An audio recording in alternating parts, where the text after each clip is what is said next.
evening, everybody, and welcome along to this edition of The Final Whistle on theirmedia.tv and our usual email, info@theirmedia.tv. And at the top of the programme, I'll say, Anna, fair play to you. You took a holiday. We wish you well. And I just want to say a big shout out to my grandson, Dylan, and his soccer exploits. Now, Dylan, well done. That's all out of the way now. They'll be delighted. That's all part of the show they look at. They'll turn up after that. But welcome, Derwynne, again. Great to have you. Thanks, Pat. Nice to be back. Welcome, Martin Moore. It's great to have you back again. Thanks, Pat. Good to be here. Now, we can speak about anything, lads. Look, it's a fluid programme because we throw out a few ideas and we'll see where they'll take us. But we have to start off, I suppose, in mentioning that the Premiership is back. And it was back, Derwynne and Martin, with a buzz on Friday night, with a big sting in its tail. Isn't that, we were talking about it a couple of weeks ago about Brentford, how they would fare out. We did. My God. And we were speculating, like, can you imagine, like, I know obviously only one game, but nevertheless, it must. Derwynne, what did you think? Did you get to see it? Yeah, I watched it on Friday night. I thought it was fantastic. Yeah? Yeah.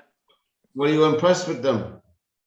I think they played really well. They were obviously way up for it. They were very excited about playing themselves. And they got an Arsenal team that's on the, well, they just don't look very good, do they? And Martin, do you see any of it? I did. I watched it as well. And I was impressed how organised Brentford were. I saw clips of them last season in the Championship and even the season before. They seem to be a very well organised side. They play a good brand of football, kind of possession football, and they have a good target man up front. So, they've signed a midfielder there from Denmark who played well in the Euros. So they have a very good manager and they have a good structure, and they have a new stadium. So there's a lot of pluses for Brentford. So hopefully they can keep it going. And as well as that, lads, we don't want to be too harsh on anybody after one game in the Premiership, but a manager of a Premier team coming out after the first match apologising. I think if I was the owner of the club, he'd have been on the first plane out of the place. I don't know, Derwynne, what do you think, Arteta? Apologising after one game. Yeah, I think it's a combination of all sorts of things. Are we getting the true story about Aubameyang? Is he injured? Is he back in this I don't want to play mode? Forgot about that, yeah. And I just think, I don't know. I think Arsenal have just not made any investments for a long time, have they? Arsenal aren't. It's not the Invincibles anymore, is it? Not really, no. Yeah, and the fact that they're not qualifying for Champions League, it impacts who they can sign. Yeah, it's not an attractive proposition, is it? Move to Arsenal. Yeah, not anymore. If you go back a few years, it was United, Arsenal were always up there, weren't they? I mean, that was your two teams, really. Yeah. Yeah, and Chelsea the odd time. So I think it's all chat. I think the momentum has swung towards Tottenham more than it is in North London now. Well, we were asking a couple of weeks ago, Matt, and I know we were on the show, I forget who was on it, where's Harry? We're still asking again this weekend, we're not slacking him off, but where's Harry? Derwynne, any light on the matter again? Oh, I was half expecting yesterday to play the first half for Tottenham and then change shirts and play for City in the afternoon, in the second half. But I mean, honestly, I can't believe you've got all those other England players and all the other players from the Euros who are basically all back playing. Look at Declan Rice yesterday. Yeah. He's run himself ragged yesterday to the point that he had cramp with 20 minutes to go. And you listen, I was listening to Talk Sport this morning and they were saying that, he's been given extra time off because he's tired and all the rest. He wasn't that good in the Euros, was he? No. And you kind of go, well, is he not playing because they don't want to get him injured? Because he is, I get the feeling, So on Sky yesterday, they were saying that he was actually at Spurs. Now, I find it hard to believe that if he was at Spurs, they never turned the cameras on to show him in the crowd. Oh yeah, well no, that's certainly. Except he was hiding in the corporate box at the back of it. I don't know. You know. Yeah. Well, I think if he was there, he was. I don't know where he was. He certainly wasn't visible, was he? No. What do you think, Martin, is going on? Do you think he's gone? I think the Daniel Levy will do his best not for him to stay for one more season. He did it with Modric, where Modric wanted to leave. I think he wanted to go to Chelsea, or was it Real Madrid at the time, and he got one more season out of Modric, and Modric accepted that on the premise that he was going the following season. Yeah, I think the same will happen with Kane. I might be wrong, but I think Tottenham are very reluctant to let him go now. He's got was it a 6-year contract he signed? So is it till 2024 that he's contracted with Tottenham? So he signed a long-term deal. So they don't have to sell him. I get the feeling from this side of the pond, Derwynne, that they don't want him to go to Man City. No, you can understand why no one would want him to go to I don't want to say City's a rival of Spurs. I mean, I think that's gilding the lily a bit too much, isn't it? But you wouldn't want somebody who obviously can score goals to go to another Premier League team. Yeah. But at the same time, I can't believe he didn't roll out yesterday, even if he was just sat on the bench. But his frame of mind, I feel sorry on a personal level, because I think he's still a fine player, Harry Kane, despite all the slagging about him. But I still think, and I think it must be dreadful for him on a personal level, the whole furore and the whole excitement of the launch of the Premiership, and there he was in limbo land, and I don't know, will Levy him sitting on the stands for 12 months? It's going to be very bad if he did. Yeah, I don't think it'd be good for Kane to be sitting in the stands. I think if there is something, I suppose, arranged, gentleman's agreement was what they mentioned before, but I think that could be extended and let him go definitely next season. Unless he come in with something astronomical of like Tottenham really, they can hold firm, and 100 million is not going to, he's not going to move for that money. With Grealish going for that money, Kane is probably up to close to 150 million, which is just astronomical amounts. Jurgen Klopp, just as talking about Man City and the money, Jurgen Klopp is on the money. Did you hear one of his interviews after the match later on, when he made a swipe at when they were asking him about his spending money and bringing in players? Well, he said, we have to play by the rules. Jurgen Klopp, a direct swipe at Man City. Yeah. And I was looking at the figures. I'm no accountant, but I think they're on the edge again myself, of the spending. I'm talking about Man City. Yeah. They're on the now. Liverpool had an easy start. Man United, Chelsea, and Spurs, they all won, all looking well, And so, what do you think after one match in? Will we give a prediction of the top 4 tonight? We'll be the very first to do it, Derwynne. What do you think? Obviously, I think you're going to see Man United are champions.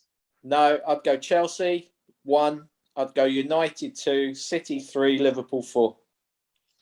And Martin, we'll have a crack. Well, I'm a Manchester United supporter as well, so I think this season, I don't want to put the jinx on them, so I won't predict 1. But I think they could finish second. I think it's hard to know about Chelsea. It depends how Lukaku settles. If he hits the ground running, Chelsea are a dangerous outfit, because they have a good manager, they have a good squad of players, they have a young team, and he could be the icing on the cake, so to speak. So Chelsea are dangerous. City got away with it a lot last year. No striker. Aguero, who played a minimal amount of games. I'm not sure they're going to get away with that this season, with not having a proper front man. And that's why they're striving to get Kane. But Liverpool are dangerous. Liverpool, when Van Dijk got injured last year, they had then a kind of a roll of injuries that in any normal season you wouldn't have. Like to lose your back four basically. Yeah. That's kind of almost it's unprecedented, really. So it is. with a full fit squad, I think they could actually win it. But I hope I'm wrong. I would say Liverpool, United, City, and Chelsea. But you know something, not because you said Liverpool, I'd be for Liverpool, United, Chelsea, and West Ham. I think the West Ham could make top four. No, there they are. Now we look back at this program. We dust it down in the new year. We will see. I think the West Ham one is a bit. You're definitely going on the wild side there, aren't you? Yeah, you have to go out. You have to go out left or centre. I'd never had you down as an Irons fan. Well, I think that West Ham. I think Moyes is underestimated. Moyes is a good brain in him. David Moyes, good organisation. They're solid. They're a solid team. I'm not saying them. I think they could make the top four. You don't know. Yeah, they're a hard-working team. Yes. They run. They're. I suppose they're a fit, all action. I think their issue would be if they get injuries. Yeah, they haven't got the depth. That's the thing. Yeah. Well, that's the problem with most teams after the couple 3 or 4. If you go down further, you get less. It's a bit like Leicester, isn't it? Leicester. Yeah. Plus West Ham are in Europe this year as well, so yeah, they're going to have that challenge of UEFA Cup and League. So yeah, I think they just. I mean, they like you said, Martin, they're a hard-working lot, but they get a couple of injuries in key spots, and they haven't got the depth anymore, have they? No, especially up front. Did you have any look across Europe? Did you have a chance where I'm not losing my note anyway? Where that huge millionaire club in France full of mercenaries, PSG, they won their opening match 4-2. God, the amount of. Oh, by the way, Barcelona are 1.3 billion euro in debt.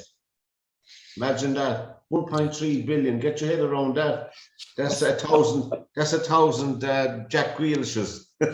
I think you'll find Real Madrid are not too far behind, are they? No, they're not. No, they're another billion, I think. Yeah. But PSG and the whole thing about Messi moving their lads, I don't. Well, fair play to him on a personal level getting the money, but really, is he worth that money at that? No, you're buying reputation there, and that's shirt sales. They sold 30,000 jerseys in 24 hours. Yeah. And seemingly, I just read something today that, the whole Pogba situation, that if he stays with United this season, they're basically saying that they'll pay him 600 grand a week to sign for them next season. So scary, really, isn't it? Yeah. So they're actually putting that out there now, so that they'll be the only club that'll sign him, because they just frighten off the opposition or whoever else wants him with those wages, So that's why. As a United fan, I don't think United would miss him that much, to be honest. Really? Yeah, I watch Pogba, and 4 assists and all the rest of it. Does he do that in January when it's cold and wet and run? He doesn't. He's not interested there. He switches off. Yeah, he won't run back. We all know that. So you got McTominay in there sometimes doing the running back for Pogba. And you kind of go, as a I've been a United fan all my life, and you go, I don't know if we'd miss him. Yeah, I don't think so either. I don't think they'd miss him at all. Yeah, well, he's not a hard worker. The final whistle is the program on nearmedia.tv. Tell all your friends about us, Daz, and we're delighted with the viewers and the numbers and the figures. Now, before we leave soccer, we can come back to it again anyway. An old fogey like me would remember and saw him playing Gerd Muller, passed away. Yeah, me too. At the age of 75, of course, a World Cup winner with loads of other trophies he won as well. He had what they call a low center of gravity, like something like Maradona, an earlier version of Maradona, where it was very, very difficult to knock him off the ball once he was on the ball, Yeah. Well, that's what I thought him. When I saw him playing, it was glorious black and white initially.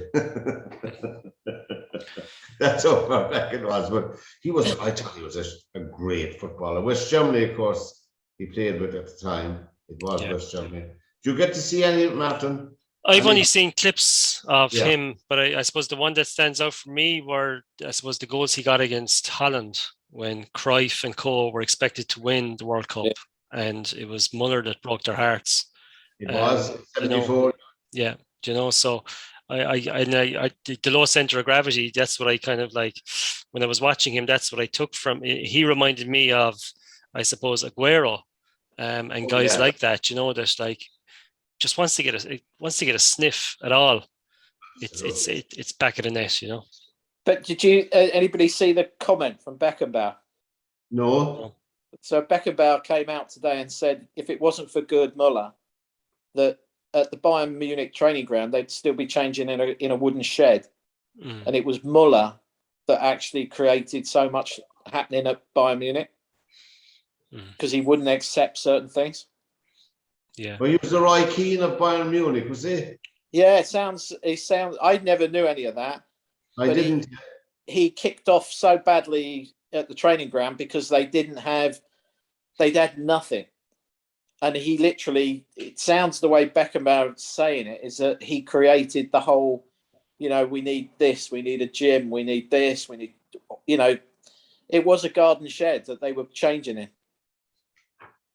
Well, Gerd Muller, to me, I suppose, as you said, Martin, in 74 and 19, didn't Holland make the 78 final as well? Lost to Argentina, yeah. Argentina. Yeah. Final as well. Yeah. I mean, that Dutch team was phenomenal. I don't care. I know they weren't World Cup winners, but they were winners soccer-wise. They were a phenomenal team. The Van de Kerkhoff twins, I remember, on the team. Powerful men, powerful players. Of course, Johan Cruyff, who's passed on a while back. He was a young man as well. But anyway, Gerd Muller, you can read all about him. There's loads of stuff up on YouTube. Loads and loads of clips on Gerd Muller since he passed away. But he was one of the greats here, and we pay him tribute on the final whistle. We'll put up a few links later on our YouTube channel to Gerd Muller. The final whistle is a program on theirmedia.tv, and our email is info@theirmedia.tv. We'll just move briefly along. The Tour of Britain is coming up on September the 5th, Martin. Yeah. We're talking about Mark Cavendish is the first man to enter the fray. Yeah, and the Tour of Britain is kind of an eight stages. So it would be, it wouldn't be anything quite as significant as a Tour de France, for example. So it's kind of an end of season race. This year it's finishing in Scotland, and I think the second last stage is finishing in Edinburgh, and the last stage is actually finishing in Aberdeen. So they tend to, I suppose, bring it across the country. Great Britain, like Wales, previous years, south, east of England in other years and stuff like that. So this year they're finishing it in Scotland, which is a kind of I suppose a new venture for them to finish it there. So I hope the cyclists wrap up because it's bound to be cold in September in Scotland. We'll be in Aberdeen. Well, it's one of the few cities I've been in Scotland is Aberdeen. One thing it's a beautiful, clean city. That's just struck when I was there, I don't mean that all cities aren't clean, but that was particularly, to me, that's the first time I got it. I didn't see much of it at the time I was doing it. Yeah. But Mark Cavendish, now, he, of course, equaled Eddie Merckx's record of stage wins for the Tour de France. That's it. And I suppose he's come back from, I suppose, a spell where he lost confidence, he lost form. I suppose a lot of people would have written him off as saying the guy's finished. He's after numerous crashes and things like that, you might take your, when it comes to the heat of the battle, you may not be the same as you were. The fearlessness, it may not exist anymore. So, and that's something you need in sprinting in cycling is the fearlessness, So, people felt he lost it, but I think in Tour de France he proved that he hasn't. So it was a renaissance for the guy, So fair play to him. Currently, the Vuelta a España is on, and that would be, the Giro Italia takes place in May, Tour de France in July, the Vuelta a España is the last of the 3-week stage race. It's last of the big ones. That's currently taking place. Who's expected to win that in your opinion? When I was going through the Tour de France that time, I kind of predicted it'd be two Slovenians. It would be Roglic and Pogačar. So in the Tour of Spain, currently the Vuelta a España, Roglic is in it. Now he crashed out of the Tour de France, but afterwards he's won a gold medal in the Olympics for the actual time trial, the road race time trial. Yeah, so he's favourite for the Vuelta a España, and he's currently in third place. I think he's 30 seconds off the lead, so he's well placed. And if he can stay upright, I think he potentially could win it. I think he's won it in the past, so he would be my prediction for the Vuelta a España. Now, indeed, and of course, we heard an awful lot about mental health and stress and all of that of all athletes, lads, across the particularly it was highlighted very much in the Olympics. But a very sad story. I don't know, did you see it, Martin? You probably did.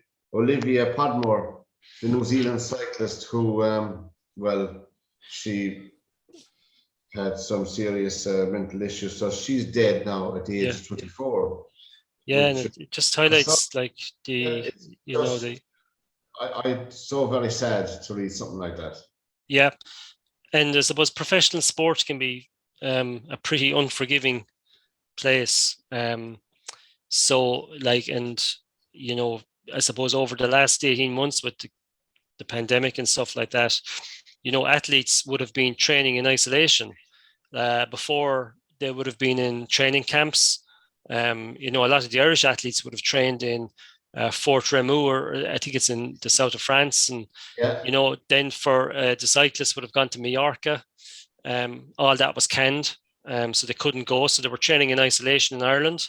And eventually the Irish Olympic Council permitted them to train in groups in, I think it was, obviously in, places like UL, places like UCD and things like that. But, for a long periods of time, like professional athletes who would normally train in teams were training in isolation. And, that can have an impact on people's well-being, Now, and the final whistle is the program. Now, Derwynne, did you? Well, if you find yourself out putting and you're missing a few putts because you think you're misreading it, go to the practice putting green, find a putt that's got a slight break to it. I always call this the gate. Put 2 T-pegs either side of the line that you imagine the ball needs to travel on. And what you're going to do then is putt through the gate. It's a good indicator whether you've read it right or wrong. So let's go ahead and just have a little demonstration of it now.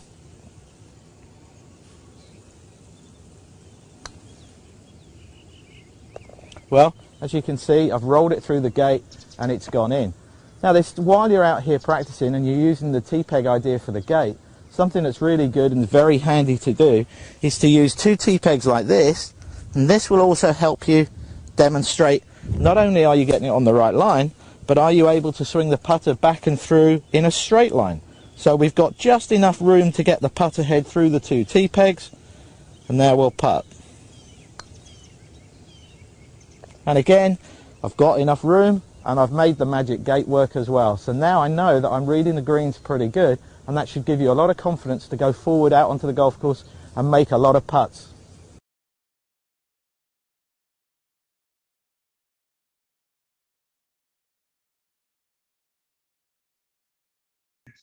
Catch any of the golf over the weekend.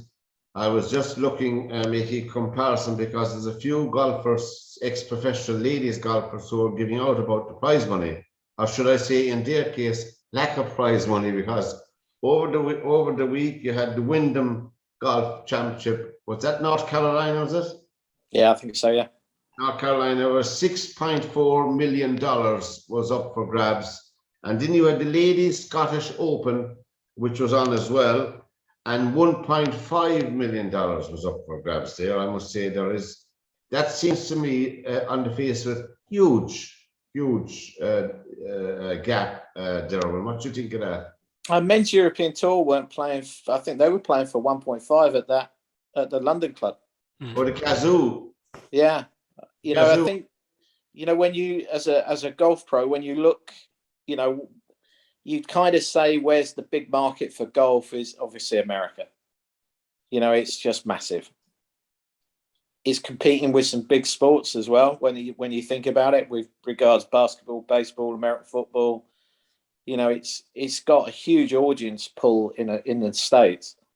It has, but it's still only the 7th most watched sports across all platforms in the United States. I know there's a huge audience. Yeah. We were talking about 360 million people in totality. So, but still, as you said, it's well up there figure-wise, but it's the 7th most popular in the United States with golf. I'm talking about golf because you have American football, baseball, basketball, ice hockey, soccer, and tennis.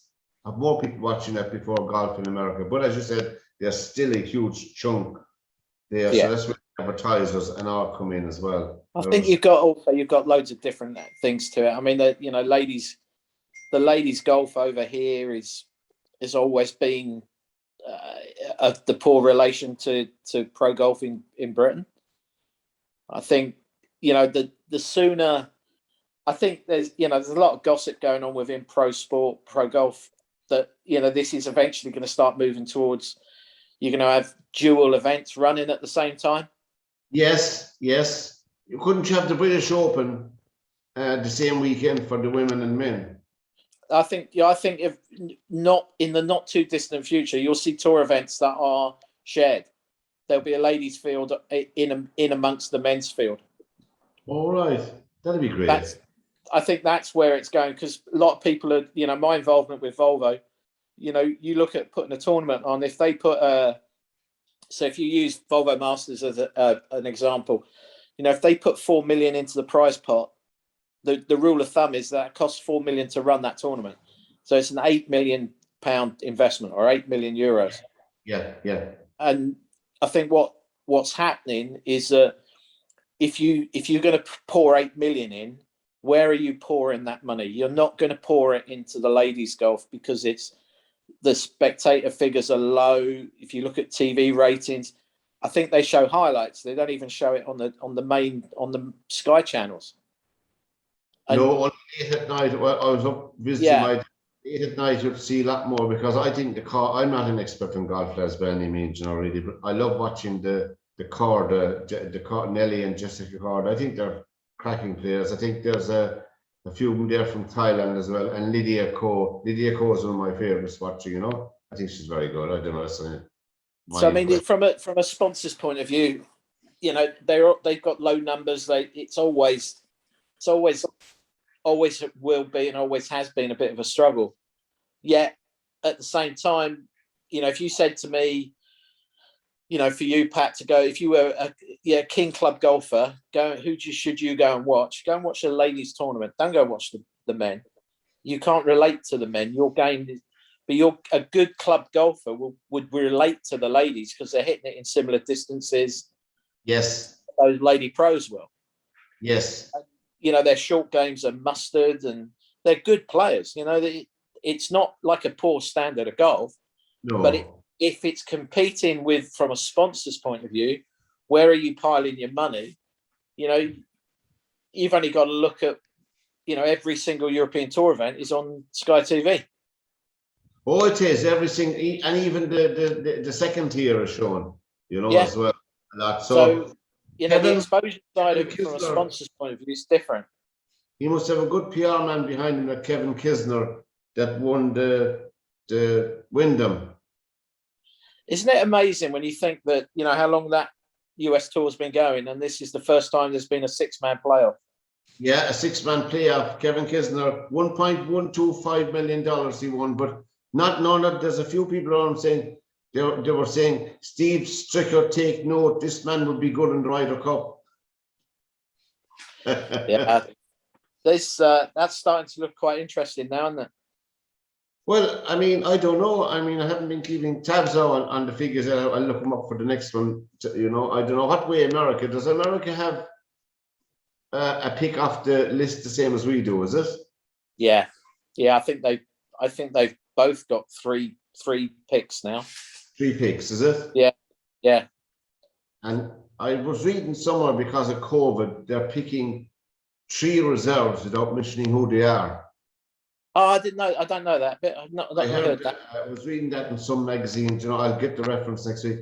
Because of the COVID, you know, for instance, if someone Proof positive and they're literally flying out in the plane, so you can't go without a player, like, you know, it's not like a tournament. So we'll watch this space for our golfers and for our no, Shane Lowry. I don't know if you see him over the weekend, Martin. Shane Lowry was in Croke Park. Yeah. Shouting on his beloved Offaly with his dad.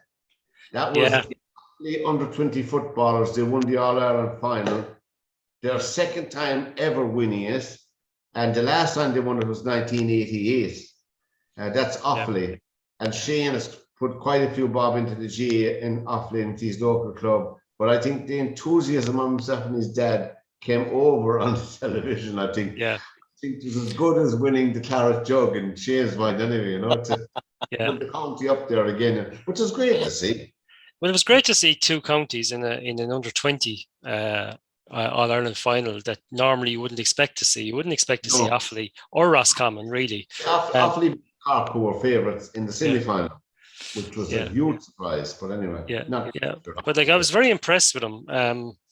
Their style of play, they did some fantastic players throughout the field, especially around centre field, and their full forward was an excellent player. So it's very promising for them going forward if they can keep at it, you know. That's the problem because it's the same with any county that's not successful, trying to keep young lads interested in the upspace. You know, now Dublin, we must get on to Dublin. I know you see the tall Declan or Derwynne over the weekend. Dublin and Mayo Saturday night in the All-Ireland football semi-final. Yeah. Now, if you want a good punch-up, Derwynne, you already missed it, so you should catch up and look at it. If you want a good what's the word? Manly tackles, they used to call them in the old. Bordering on everything, but blood being spilled. Bordering on assault. Did you see the Martin? Did you see the football? I did. I was watching it actually. But there was a friend of mine watching with me, who's from Castlebar. So and at half time, things weren't looking rosy for Mayo. Like 10 points to 4 down. Dublin were kind of on top for all of the first half, really, and you were kind of wondering, should they be more ahead? But all of a sudden, like, Mayo came out. It's like as if they just took the shackles off. And they just said, to hell with this, let's go. And look, if we're beaten by 20 points, so be it. But let's go out. And they seem to just throw caution to the wind, which maybe is the way they should approach all games. I think because it suited them. Yeah, I think they suspected that Dublin were not really on their game. But the referee, to me, lost control of the match. Yeah. Did not carry out his duty of care to the players. Now, there's one guy, the Mayo player was in hospital this morning. His jaw is broken in 2 different places, and he has something else wrong with him as well. From a horrendous tackle and first of all, he didn't stop the play, which was against the rules. Number 1. Number 2, when he did come back, he was quite close to the tackle.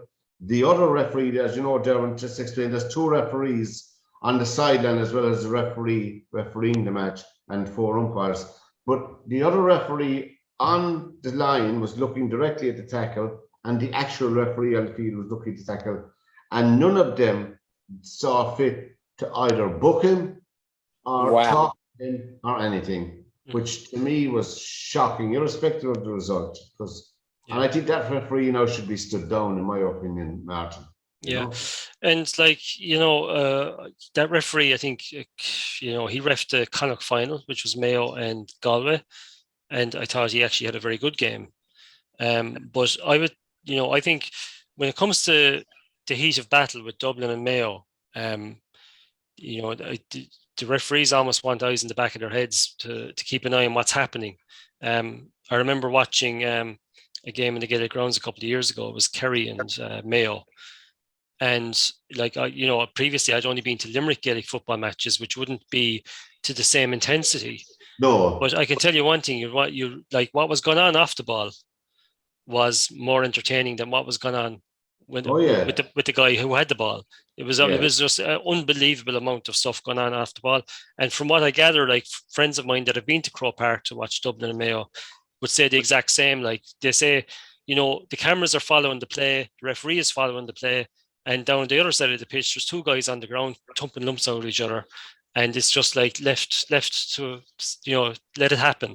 And I often find with Gaelic football, more so than hurling, that, you know, that the referees, I think myself, should be getting greater assistance, either through a fourth official that could be up on high, and maybe a mic to them to say, listen, you know, like if there was a fourth official there on Saturday, for example, I'm surely he would have flagged that to the referee, to these earpieces, to say, listen, you need to stop the play. Or actually, Martin, there's evidence coming out. Well, it's out in the broadcast. Just to explain to people who mightn't be familiar, the people who are broadcasting on behalf of the television company that are doing the broadcast on the match, they're privy to the hook up mics between the referee and the linesman. Yeah. And he was being constantly throughout the match, his attention was being brought to an incident here, and he chose to ignore most of them. Now, I don't know whether it was nervousness or the occasion got to him. I really don't know, you know. Yeah. But how can you decide that me breaking your jaw in a couple of places was not intentional? No one can decide that. But what you can decide is that the tackle was dangerous. Yeah, definitely, yeah. It's about Peter Casey as well in the hurling. He got a red card. People were saying he shouldn't have got a red card because he didn't actually headbutt the player. But the rule in the book is if your intention is to headbutt a player, you only have to show intent, you get a red card. That's the point is lost in many of these, you know. It's like anything else. It's the same, it crosses over all sports, I suppose. There are rules there, and when players put in a tackle in the start of a match, they're testing the referee, not the player. They're testing the referee to see what can we get away with in many instances, you know. But it's great anyway that the Dublin, not great, but it's the end of an era for Dublin. They had won 6 All-Irelands in a row, and unprecedented, never done before in the history of the GAA. It had been a 4 and a 5, but never done before. And it had been 4 in a row, sorry. That's been 4, yeah, never been a 6. Actually, Wexford did 4 in a row in 1914, 15, 16, 17 in football. Believe it or not, way back in the turn of the century. Yeah. But anyway, so that was our GA coverage. Now, next Sunday, Martin. Yes. Next Sunday is the All-Ireland hurling final. I didn't put it on the cloud. It just ran into my head. It was between Cork and Limerick. Yeah. And as you know, I think most people are happy that Fergal Horgan, as a referee, got the final, because I think he is hugely regarded in all counties, you know. He's usually regarded as a very good referee and does use common sense as well as the rules and sticking to the rules. But he reffed last year's final, didn't he? So, and he reffed the final in 2017, I think, Galway and Waterford. Yeah. He's refereed a lot of Cork matches as well, so he knows all the players intimately, and he knows all the blackguarding that goes on between the players. So he'll be well tuned in for that. How do you see it going? Obviously, you're going to say Limerick are going to win, but they're favourites. They are, but it's an All-Ireland final, and as you know, like, I think what we've seen in recent times is that, you know, especially the way the game is now, momentum means a lot. And, you know, the momentum is, I suppose, like the momentum, Cork have got serious momentum. Like, I never expected them to beat Kilkenny, to be honest with you. I saw them against Clare. I was at the game. And, you know, like, they did everything in their power not to win it. And they eventually did win it, but they tried their best not to, even though they were they seemed to be comfortable enough, and all of a sudden they conceded a penalty, a couple of points, and Tony Kelly, you know, put that ball away. Cork were gone. So, like, they've really rallied since then, you know, and they've got momentum. And Cork are always a team that kind of like, I suppose, are fueled by confidence. And once they get confident, they're a hard one to stop. So I like the Kilkenny match was even money Cork, even money Kilkenny. I didn't think it would be. This is a final. This is a 50-50 game. I don't care what the bookies say. It's a 50-50 match. Oh, it is. Limerick and Cork are 50-50 as well, after being above at the Kilkenny Cork match. Yeah. And having my jacket on and my bag ready to go away and all my sandwiches eaten. Yeah. Seeing Kilkenny get a goal in the last part of the match. Yeah. Draw the match. I nearly died. Above in Cork Park. But anyway, the rest is history. But anyway, we're not calling the All-Ireland hurling final next Sunday because we believe, I agree with you, Martin and Derwynne, probably 50-50. We call it 50-50. May the best team win, really. A good game of hurling is all what everyone really wants to see. Absolutely. If you're good enough to lift the trophy, you're good enough to lift the trophy.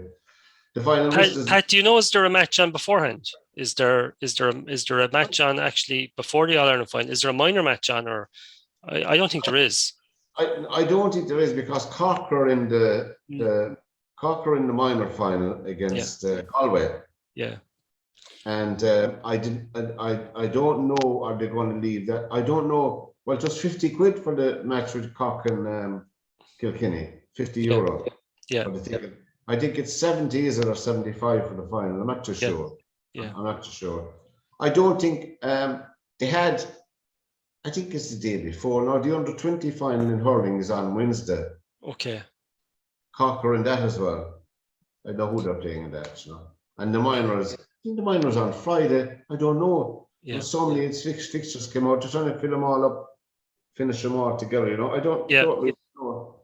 Now, Derwynne, over the weekend, lads, another event happened. I don't think many people read about it. There's only a few places that cover it, but since I'm a boxing fan, Muhammad Ali's grandson stepped out into the professional era. He's fighting in middleweight division. Nico Ali Walsh, believe it or not, is his name. And I was trying to find out, is there any Irish with Walsh, you know? Nico Ali Walsh. Nico Ali goes, but Nico Ali Walsh is his name. Anyway, he won his middleweight fight. So people were hardly sitting down in their seats when he knocked a man out after 1 minute 49 seconds in the first round. So short and sweet. He was wearing a trunks that was made for him by Muhammad Ali himself in his first fight, as he said he would, but he's not going to wear it anymore now. He's retiring the trunks and he's be his own man. But the funny thing about the fight, if people want to read up about it, is the promoter of the match was 89-year-old Bob Arum.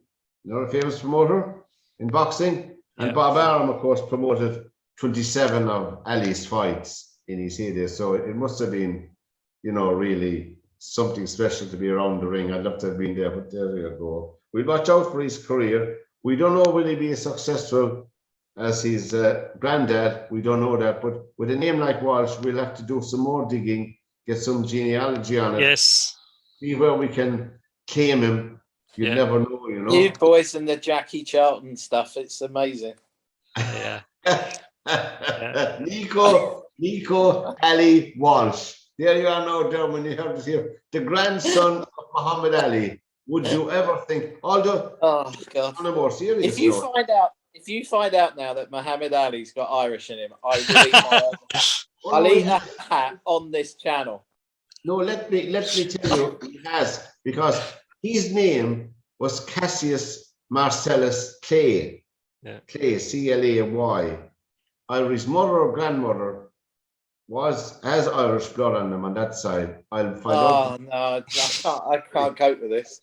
I think my internet's going to go down in a minute. The sooner England will allow the real Irish players play for us, the better luck. We'll solve all this. I thought he was on tonight. We'll solve all this nonsense. But getting back to the fair play and getting back to the Premiership where we started before we finish up, lads. The fair play.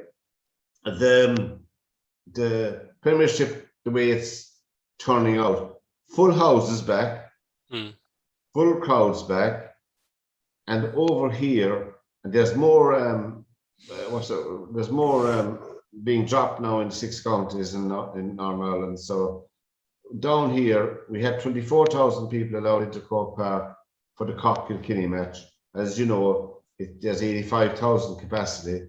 I mean, with Hallies, the 24,000 scattered around the place, you know, it wasn't a whole lot, you know, and you could go in and out easily. I don't know what thinking behind it is, because you're out in the open air, you know, you're not inside in a room or anything. It doesn't. I don't want to get into a big debate, Martin, but it doesn't make any sense anymore to have these restrictions. Yeah, it's like, I'm just wondering why in the UK that it's so open, where you have full houses at all the Premiership matches, and all, you know, the matches throughout the leagues, never mind Premiership. Yeah, don't so you've Championship, League One, League Two, whatever, and we're just like, you know, allowing 40,000 into the All Ireland final. Yeah, and they don't trying to get a ticket for a Treaty United match because they're so restricted. Yeah. I mean, I'd like to see them playing, but I can understand that members and all get them and all of that, but really and truly, they've had such an exciting year locally. I'd love to have seen them, but I couldn't get a ticket for love no money, you know. Well, we haven't our press for the energy, we haven't our press ourselves here as their media organised properly yet, but when we do, then I think we'll be able to get 2 people in to do reporting on the matches, but so hopefully we'll be able to get that sorted, you know. The interesting thing about the Premier League this weekend is the masks wearing as well. As in, there is no mask wearing over here now. No. It's all become optional and no one's wearing them. Yeah. When you make something optional, it means no. Yeah, exactly. I'm not doing that. Yeah. Why would you? Why Yeah, would exactly. you? Like? Yeah. Well, I noticed myself now locally in Limerick, and when I've gone to Mallow as well, there's less and less. It's more relaxed now. I think people are just getting to the realization we have to get on with life, lads. We have to live with this. Obviously, if you're sick and you're ill, don't go out. But leave the rest of us get on with life, you know. That's what I think. Yeah. And going into pubs and going into restaurants and having to show this certificate, that's just nuts. That'll never be implemented. And I know anecdotally it's not being done. Yeah. You know, I know it's not being done. I won't mention the place, but I was taken when we were out with the food visiting people. And I won't say where either because people know where we were. Is one name right down the book and that's it. You know, really. You know, how can people who are serving you ask you, have you been vaccinated? Because the very first question I'd say back to them, have you been vaccinated? And if the person serving you hasn't been vaccinated, how do they expect you? The whole thing is bonkers, lads. Yeah. You know? Yeah, I was actually, I'm not sure what happened in Croke Park now because I was away for the All Ireland semi-final. But when I was at the Cork and Clare game, the announcer announced every 15 minutes, like masks have to be worn in the stadium at all times. Like on that day in particular, I think it was about to be either 26 or 28 degrees. I was in the open stand where the sun was just beating down on top of me. There's no way on earth I was wearing a mask. No one was. For 70 minutes nearly in that heat. Yeah. So I'm not sure what's been said in Croke Park or what's going to happen this weekend. Well, there was a clown in the Cork Kilkenny match, and he's not a clown, but he acted like a clown, walking around the thing with a microphone that you could hear. Please don't forget to wear your mask. We were all looking at each other. We didn't know who he was referring to first. And then he came up with a big screen. And if you're photographed with your mask on, you'll go into the hat for a draw for 2 All Ireland tickets. I said I'll watch on television. I'm not going to drop dead here or flipping faint, you know, with a mask on you. Inside in an open ground, surely, lads, it's mad. But getting back, who are Brentford playing next door, Derwynne? I didn't look at the fixtures. I don't have any. Crystal Palace, I think it is. Away to Crystal Palace, yeah. 1 out of 3 points. They're flying it. Yeah. So yeah, Crystal Palace. I'm kind of a bit bemused with their choice of their replacement for Roy Hodgson, who was Patrick Vieira. It's mad. It doesn't quite follow the logic of why you would have Roy Hodgson. Why would you have him? Surely you'd replace like with like. You'd think so. Yeah, you would think that, but they're bringing in an unproven guy who didn't do a whole lot in France as a manager. So I'm not sure what the logic behind that selection was, and it could backfire on them, because they remind me of I suppose of a Stoke or one of those clubs. Like, they need stability, and manager is the most stable position in the club, and it just doesn't make sense. No, and as you're saying, Derwynne, Roy Hodgson had experience. Like, he's been around the block. He knows, how to organise a team. Well, that's going from one extreme to the other, isn't it? But who Patrick Vieira, when I heard he was manager, I just dismissed it completely. I said it mustn't be true at all. I'm not an expert, as I said, in soccer, but who did he manage? Before Hodgson, I think Frank de Boer or something. Was he Nice, or was he Monaco or something? He was. Well, I know, but Henri was Monaco, I think, that time. Yeah. I think I'm not sure, was he Nice? Yeah, I think it was Nice or something like that, Lille or something like that. Again, before that, he was youth manager at City, wasn't he? At Man City. That means he was doing nothing. Yeah, that was just X amount left on a contract, and we don't want to play you anymore. We'll pay you the same money. Yeah. Look after the kids. Yeah. After the lads there, I know we don't want to be dismissive, but I mean, it's youths are important, but. Really, so you think Crystal Palace was struggle? I mean, of the teams that came up, we had Brentford, Norwich, and who else came up? Watford. Watford. Yeah. They're only just gone down, weren't they? Yeah, they came straight back. Yeah. Yeah. I like looking at it from what I can see. I think Southampton have made some odd transfers. Ings is gone. Bertrand is gone, and they sold their centre back to Leicester over the weekend, the Danish centre back. So, like, Southampton to me look light on numbers now. So I would suggest, like, potentially Palace could be in trouble, and Southampton could be in trouble early on. And it's a bit early days for this now, but like, there's another club. A few of my friends refer to them as the nail biters every year. Is Burnley. You're biting your nails for the last match of the year, But Burnley, I know they seem to survive. Is Dyche still there? Yes. He is, yeah. I must say, I have great time for him. Yeah. I have great time for him. He must be under severe pressure at the start of every year. Well, they were saying, some of the sport, the football channels over here, they were saying that they reckon he's under pressure now to try and start doing something rather than just surviving. And you sit there and kind of go, how can you put Burnley into top six? You can't. No. I mean, there's three divisions in that Premier League, isn't there? I was going to say a top 10. Yeah. They got to give him money, though. They don't give him any money. Like, he's got the same squad of players for as long as I can remember. Like, the only in and outs that come along, or you might have, I think, Jeff Hendrick, who was there for a while and went off to Newcastle. There's nobody else springs to mind that has gone anywhere of significance. My friend is still playing. Well, he's not my friend. He doesn't even know he's my friend. He's still playing. He turned out for another year. I think he's 38 or 39 now. Wes Hooligan with Cambridge. You remember they got promotion last year? Yeah. From the second division to the first division. And I was watching the team sheet over the weekend, and I say, God, there he was, out on the wing, Wes Hooligan. It's a credit to the man, like the professionalism of him. He's an inspiration. And he was going to hang up his boots after, they got promotion, I said, last season, but they prevailed on him to give it one more year, which I thought was fantastic. But he's a great energy about him still. Actually, I'll just tell you a quick story. Like, I've never met Wes Hooligan, but when he was playing with Norwich, a friend of mine supports Preston North End, and he goes over every year, and he brings his son with him. So he's from Preston originally, so he goes over to see his family and things like that. So he would often try and get a game in, but they were playing Norwich at home, so he went to the game, brought his son, and the away support.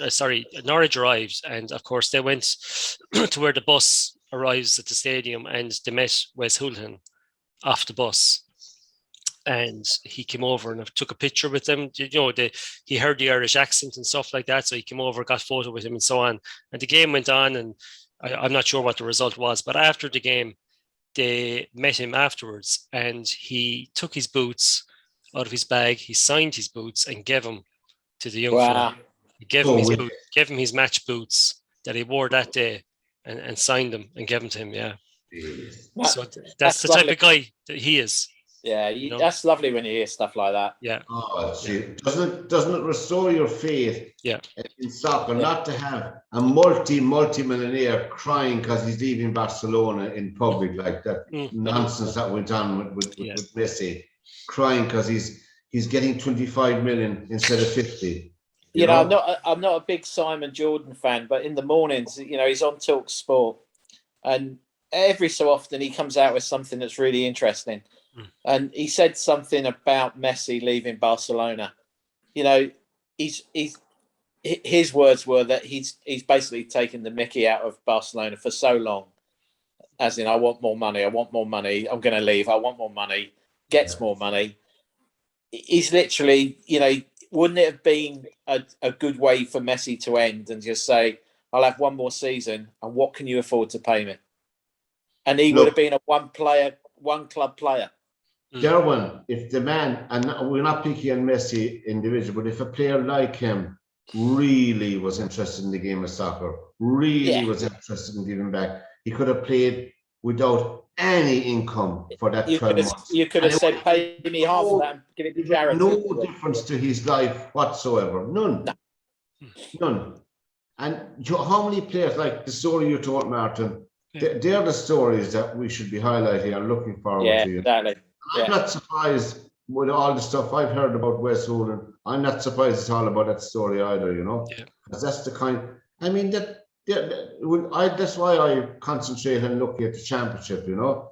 And ITV had a fabulous program 2 nights a week on the championship. I know they're doing it anymore now. I used to love watching the games, you know, because I don't what I call real soccer grounds, you know. Mucky and sliding, and I've got a pal of mine. He supports Grimsby Town. You know, and I spoke to him today. I actually played golf with him today, and he's getting all excited because this weekend he's meeting his mates. So he lives in Reading. He's meeting his mates in Victoria Station, and then they're getting the train to Bromley. Go where? And you're like, you know, I'm playing golf with him, walking down the fair, and I'm like going, "Are you getting excited about that?" And he was like, yeah, come on, I've never been to Bromley. There's an away game at Bromley. And you're like, Bromley. Okay. Well, of course, we have a connection with Grimsby, haven't we, Martin? We haven't. The wonderful Joe Waters. Played with Grimsby for many years, Isn't there a statue to him? I'm almost sure there is. I know, there's actually, it was a funny story where a colleague of mine who, he mentioned to me one day when he knew my surname, he said to me, by any chance, are you related to Joe Waters? And I said, yep, I am. And he goes, my God, my dad worshipped that man. And I said, well, sorry, what are you talking about? He said, I'm originally from Grimsby. And my dad and I went to every home game. We were season ticket holders. And he said, I cannot wait to ring him later on just to tell him that a cousin of Joe Waters works where I work. Wow. Yeah. So that's what, you know, we don't realize it over here, like the impact of this is, you know, for clubs like Grimsby currently are they're out of the league now. They're a non-league team. You know, they were relegated from League 2 last year. So, but you know, these players mean so much to the local communities. Yeah. You know, there's a real connection there. Right. It's like a parish team, the old style parish team where families, cousins and uncles and nephews are all playing down through the years, and there's that. But as Derwynne was saying there about we're excited going to Bromley, but it's not Bromley alone, it's the fact that they're meeting all their friends, they're meeting all their community. It's a community thing. It's real football, and these are the things that should be highlighted, you know. Well, I was laughing because you know he takes his son as well to the game, and I was wetting myself going down one of the fairways because he said, "Oh, we're getting the train from Reading into Victoria," and I was like, "Right, what? Right. Then you get a train out of Victoria back to Bromley? Yeah, but you could just whiz around the M25 and you'll be there in 40 minutes." Yeah. And he's like, "No, but it's like." So he's of a similar age to me. So he says it's like a little bit like I've got 2 football special trains to get on. Yeah. Yes. And I'm like, All the lads will be on them. yeah. He said, "Oh," and then he started reminiscing. He said, "Oh, I remember when I was about 18 having to hide in Doncaster station because we were changing trains from one Grimsby game to they had to change at Doncaster to come south again." He said, "And all Leeds pulled in, and they were looking for any football fans on the opposite platforms." Yeah. He said, "So I hid in the toilet," and like you're going, "Wow, wow!" All for Grimsby Town, and it literally, he's like, "Oh, yeah, you go. You see, like, yeah." I didn't realise. Yeah, I didn't realise, Martin, they got relegated from the league. Yes, last season. Yeah. Yeah. Because I was watching out from I missed it, obviously, and but it's a pity, really. But that was our Wes, and a lot more professionals like him in even in the championship. I follow Luton Town because I know a lot of people over there as well in the championship.